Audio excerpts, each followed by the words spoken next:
This is Dan for Dan Victor Does.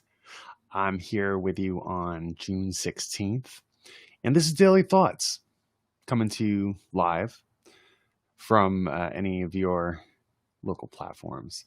I'm happy for today because I have coming to you live. Yes, I am. That's right. I am coming to you live. I'm making sure that I'm going live to you all just so that you can get the best possible experience. I sometimes I don't think scripted stuff really can capture something that happens in the moment, and sometimes the scripted thing is better for a more focused message. I tend to kind of ride the line between with creativity. I think it's a combination of these two things, and it's kind of fun to not know what you're going to be talking about. Because one of the things I really found interesting was when I was reading a book, I didn't want to know what happened at the end of the book. I wanted to be surprised, and I found that I got bored with a book that did not have um, it didn't fool me. Like I could tell what was going to happen at the end of it. So when I started writing and I started making music and doing art and everything, especially with something that's linear, like a song or more a story, I just didn't want to know what was going to happen before it happened. So it kind of the fun for me was discovering that discovery. So when I do some writing and things, it it's something that's exciting for me to just the act of coming up with it as it's happening and then saying it immediately, because I'm as surprised as you are by what's coming out of my mouth. And that's something that's inspired, and not sure where that comes from, but I like to call it coming from the source. The source is this unlimited well of creativity that is within everyone's grasp, I believe. Um, this is how I write songs. A lot of times I'm not exactly sure. Like I very rarely have something in mind and say, well, I'm going to put it pen to paper and write this specific thing. It's usually revisionist. There's what somebody would call a dump, or a free form, just stream of consciousness, get it out, and then review it, go back and see what it sounds like or what it looks like. Or it's rarely the first time you go through anything, it's never going to be perfect, never. And if you think it will, then you know then you need to practice a whole lot before you can get there. Even for this live stream, I've been doing a lot of live streaming. I've been working at this particular method for years now. I saw the the joy. Hey, how's it going? Suk suk. I saw the joy of going live probably about maybe 5 years ago, 4 or 5 years ago, and I saw these possibilities of being able to play music and express ideas immediately, and I was very inspired to try to create an experience that we entertaining, but also entertaining for me. And it also easy. Sometimes it's just I was surprised to find out that there are people who want to hear just what's on your mind. There are people who just want to see the live thing, and the overproduced situation is maybe for another showcase. That's for Netflix or something, or an HBO. But if you're online, maybe you want to just hear what some folks are saying. And I can relate to that because you cut through the BS, right? So with that, I guess getting to your creative side is something that I recognize people will say, well, how do you get there? What is it that you do to stimulate creativity or get ideas out. Sometimes I'm just stuck for an idea and I don't know what to do. And I think one is becoming inspired by what somebody else does. I think a mistake that people make is that they try to replicate what somebody else does. When you try replicating, uh, I mean, being influenced, the difference between being influenced and replicating something is that you're taking the way something affects you, you're internalizing it, and then you're coming up with something that is from that feeling, something that's inside. When you're studying something or you're making it, look alike something else because you want to have the success, perhaps, whatever the reason is that you like this thing. So they were successful at this. So I want to make this. That to me is never going to be as true to who you are as if you end up coming up with something that may be less polished, maybe it's not completely realized yet, but I think it's more authentic and honest. And that's something that I believe resonates with people, that honesty, that realness, and I think perhaps that's why reality TV is popular, because people want to get to see how other people are doing, living their life and doing what they do. So this is sort of like no filter, right? No filter. This is who I am. By the way, I do make these hats, the snack hats, on DVTs. DVTs is my Etsy shop, and I have these available. I also have a Snacks Dad hat, but this has got puff letters, so it's kind of cool. I just mentioned that because that's something that came to me in the moment, and I definitely want to mention it because I'm trying to find any revenue source I can to make my to make to pay my bills. Everybody's got bills to pay, so I think realizing that the moment, when you're fully in the moment, you can't say it's like, I'll put it like this: when I'm on stage performing, if you're completely in the moment and you're totally locked in, your head isn't thinking about anything else. It's actually not even thinking, you're just doing, and your actions are perfect. Your performance is perfect. Even if you're not hitting all of the right notes, what you're conveying is received. So I think there's an art to doing something live that can't be created in I don't a post edited thing. I think you can create a great piece of art that's edited, but I think they're the same, but they're different. Like, I think everything that has been edited and polished has come from an initial stream of consciousness. I think because what you're trying to do is get to that place within yourself that is is not your mind. I think, when we're thinking, our mind has all of these rules and ideas about the way something is. And if we're going to come up with something new and something that is truly who we are, of who we are, and that is truth, I believe, then we must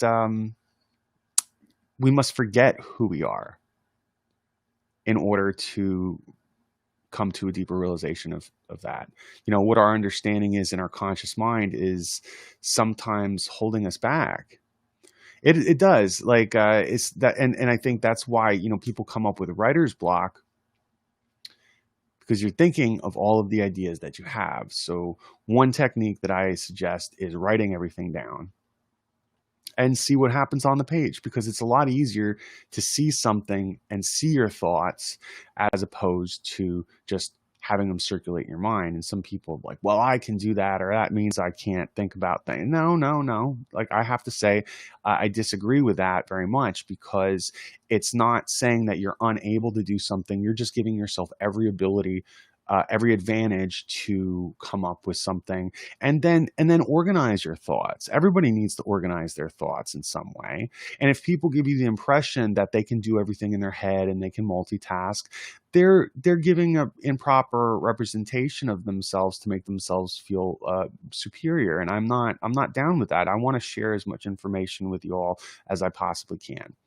So what I suggest doing is writing your thoughts down, writing your ideas down, circling ones that seem better than others. If it's a writing situation, if it's a performing, just start playing and see what comes up. And then after a little while, you know, it, if you're trying to come up with a song idea just by tooling, right? That's uh, uh, let me sure then you'll that's going to be a good verse. So what's the verse on this? What do we, what do we think would this song be about? Because I got a couple words, I got a couple lines, and it's usually how it starts: a couple lines in, and then the rest comes through. Some people like to write music first. Some people like to write words first. Some people write words and then find somebody else to make music. Whatever your process is, that self-discovery of the creative process is truly knowing yourself. And definitely a certain piece of yourself, but I think that's the piece that becomes excited and playful when you're making something. There's some sort of, like, for me, there is a great sense of fulfillment when I make something. Like, I'm making this video right now. When I finish making this video, I'm going to write a little caption about it, because I don't know what I'm doing ahead of time until I start talking. Right. And then once I have finished the video, I'll write something up. Then a little bit later, I'll publish it on my site, and I'll write a little bit more, after I've rewatched it and sort of said, okay, well, what was it that was good that I started saying? So some people can't watch the whole video. It could be like, 20 minutes. One of them was like 30 minutes long. I don't expect people to watch all of that. If they want to, they can, for sure. But just a little brief synopsis, get the core of the situation if people just want to read it. So you're giving people a couple of little options, and then offering all of these little tidbits, and maybe you can tool around and see different artwork or words I'm saying. I'm talking about this show, Mental Chillness, which I've been developing, and it's coming together a lot, but it's happened over time.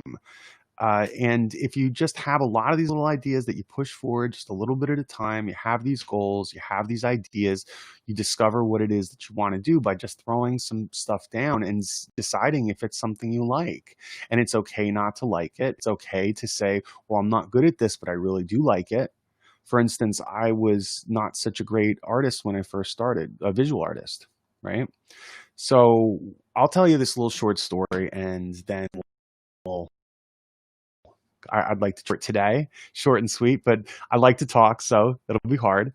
When I was young, I was going to school. I wanted to go to art school. I was in high school, and I wasn't sure. I thought art would be a great thing. I started doing it maybe in junior high, but I hadn't really taken it seriously, and I'd taken some art classes. And I was maybe a junior in high school, and they're asking me, what do you want to do? And I said, I want to go to art school. And my art teacher brought my mom into the guidance counselor's office, and he took my piece, one of my projects, and another student in the class who is probably the best student in the class. And he said, look, take a look at this and take a look at your son's. He's not good enough. He can't apply to school. He doesn't have a portfolio. He said to me, he's like, if you want to do anything else in your life, do it, because this is not easy. And some people might get discouraged by that. I mean, he was truly discouraging me, but what I heard was a call to a challenge. It was a call for me. There's like, hey, Dan, is this something that excites you? Is this something that you're determined to become better at? And I decided that I was. Because that was in me. I knew it was in me. There was something that said, even though I haven't had as much experience as some of these other people who've maybe been doing it for years. Maybe they've, had all this outside training. I had a couple like formal art classes, and I wanted to build a portfolio and apply to all these big art schools. So I said, no, this is, I don't have any other plans. So this is what I want to do. Because I was playing music too, but I didn't I didn't want to go to school for music. I didn't want to read music. That was a big hurdle for me. So I liked playing music, but I liked coming up with it on myself. So when my teacher said, "Look, if you're willing to work, I'm willing to help you, and stay after class, stay after school, and we'll work on this, and I'll make sure that you get the help you need if it's something you're dedicated. But you gotta be dedicated." So I took it very seriously and I said, yes, this is something I'm going to do. And I worked hard for that more than I had anything up to that point. And it gave me such joy. It gave me such a sense of accomplishment because it was something that I chose, not somebody said, "Hey, you're good at this. Why don't you do it?" It was something I decided to get better at. It was something that I said, well, this is what I want to do with my life. And I was 16 or 17, and I have been doing it for my entire life. Okay, so flash forward to the end of my senior year, I had gotten a scholarship from my school. It was just a small one, but it was the honor. I was more honored by that than any money that a school had given me, which I had gotten some scholarship and some money once I had applied, and it was for the most improved artist award, and it was given by the same teacher that told me I wasn't good enough to go to school for art. And I graduated art school in 4 years and had produced a whole lot of work and said I never wanted to go back to school again. So I go to YouTube University right now, a School of Life. But, uh, you know, I ended up getting into 7 out of 8 of the schools that I applied to, and I did art tests, and I had to do art history and all of these things. And so, like each of these individual schools, like I got into RISD, I got into Parsons, I got $10,000 a year grant from Parsons in addition to loans approved. I still would have had to pay a lot of money, so I decided to not go to Parsons. I went to Kutztown University, but like that program for graphic design I got in, they only let in 10% of out of state students, and there was probably like only 30 people admitted a year. So 10% of 30 is what? My math isn't so good. I had to take it in summer school. um, but point being is, I was not. I had a lot of odds against me, but I was so proud when I got that acceptance letter from Parsons because I really wanted to get in. And RISD, I got money from RISD, not as much. I got into Alfred University. I got into University of the Arts. I got into a couple other ones that were maybe not as big, but 7 out of 8 that I applied to, and I could never have been more proud of myself because I had achieved, and I went on to do art school, and I had big ideas about art, and lots of stuff happened after that, and my life has become impacted by artistic world ever since. And it's truly been a wonderful life. I have experienced so many great people, so many situations, openings, creating art, doing live art. I have my art actually on my Instagram. It's at djasonv, DJASONV, and it's Dan Victor Draws. Just keeping it simple, right? But if you go to danvictordoes.com, you'll be able to see some of my links, and I have a bunch of different art there and some different articles, and working on podcast editing, and I'm a producer on this show called The Industry is Watching. And really exciting stuff going on right now. There's a garden that's opening up, that has opened up in my neighborhood, which is really collective, and people have turned in this abandoned lot into this beautiful garden dedicated to this wonderful dog. And it's called the Hercules Garden. And the dog has passed, sadly, but he's a wonderful bulldog. And I'm actually going to go over there in a little bit and help to, contribute, maybe doing a mural, or, I'm going to try to do some live streaming for some of those performances, because I think that that's a really cool thing to do. That they're going to have performances over there, and I'm interested in helping them do that. So whatever your passion is, it's got to start from somewhere, and have it start from here. Have it start from your heart, because that is the most honest, true place. And even if it's imperfect, it can't be wrong. It can't be wrong. We just got to have faith in ourselves and believe in yourself. Believe that you are a beautiful person, maybe even more than you realize. Maybe even more, beyond your wildest dreams. You can do things. Whatever you desire is possible. So this life has, we gotta believe that, because life is a beautiful thing, and what we focus on is what we acknowledge. We acknowledge what we focus on, and maybe that may be the same thing you're saying, but it's a reciprocal thing. You look at something, you acknowledge it, and then that's the things that you start to notice. So anyhow, I hope you have a great day. My name is Dan Victor. This is Daily Thoughts for Dan Victor Does, and follow me if you're enjoying this. So have a great day. Go to DVTs for your snacks.